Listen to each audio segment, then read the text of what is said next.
মিনময়, এটা তোর জামাটা কার? এটা এই জামাটা সম্পার জামা। সম্পাদ, তুই পড়ছিস কেন? তোর কি হয়েছে? আমি পড়ছি, ও বিয়ে হয়েছে, ও আমার ব্রেকআপ হয়ে গেছে ওর সাথে, তার জন্য আমি পড়ছি। ও, তুই তার মানে ওর আগে রিলেশন ছিলি? আমি হ্যাঁ, ওর মোটামুটি 14-15 বছর ধরে রিলেশন করছিলাম। তো জামাটা তুই কোথায় পালি? ওর বিয়ে তো। ও নিতে, ও তার আগে আমাকে বলছিল নিতে যাইতে, জিতে চাইছিল, ও আমি গেছিলাম নিতে, ও, জামাটা দিচ্ছে আমাকে, ও নিয়ে চলে আসছে, ও আমার সাথে ও আসেনি।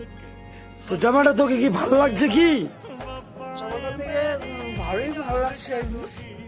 তো তুই আবার ডিজে সেট করছিস, আবার এখানে গান বাজতিছে, আজকে ওর বিয়ে, ওর আজকে বিয়ে হয়েছে, আমি কি করবো বল? তো মালা বদল গান চলতিছে।